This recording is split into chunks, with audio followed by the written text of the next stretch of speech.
Ano ang verdict? Guilty or not guilty? Eto Sister na, L. Lakay, dahil si Alice Guo, dating mayor ng Bamban, Tarlac, ay hinatulang guilty Oh. sa kasong qualified human trafficking. Ang detalye balita mo, RH52, Edniel Parosa. Edniel. Hinatulan ng makulong o sa hinatulan sa habang buhay na pagkakabilanggo itong si Dismiss Bamban Tarlac Mayor Alice Guo at tatlong kapwa akusado kaugnay ng kasong human trafficking na nagugat sa illegal na pogo hub dito sa may bahagi ng Bamban Tarlac sa 111 pahinang desisyon na inilatag dito sa Pasig City RTC ay nahatulan ng guilty kasama ng parusang reklusyon perpetua at 2 milyong pisong fine sina Alice Guo alias Guo Huaping, yung kanyang Chinese national name, kasama mga co-accused na sina Rachel Malonzo Carrion, J. Milin Cruz at Malaysian national na si Walter Wong Ron.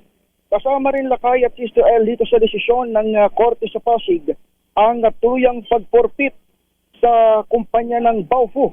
Ito yung lugar kung saan itinayo itong scam hub dito sa bahagi ng Bamban Tarlac kung saan nga 800 Pinoy at foreign nationals ang na-rescue at na-aresto.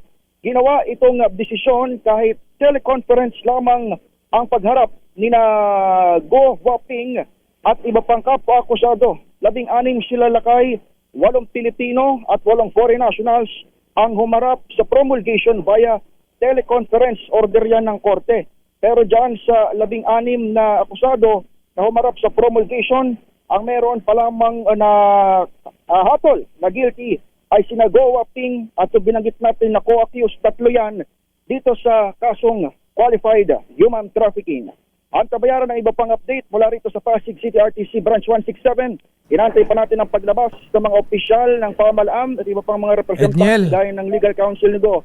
At mamaya baka magbigay sila ng update Lakay. Edniel, dun sa hatol, ilang years na kulong? Lifetime ba yan? Reclusion perpetua Lakay. Ayan, Reclusion ayan, perpetua. lifetime nga.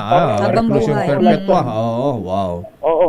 At saka yung iba pa Lakay doon sa humarap sa promulgation, malalaman natin maya-maya sapagkat pababa pa lamang din yung ilan sa mga opisyal at counsel nitong magkabilang panig mula sa prosekusyon at syempre dito sa kampo ng Dismiss Bamban Tarlac Mayor.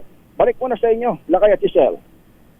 Maraming salamat, Edniel Parosa.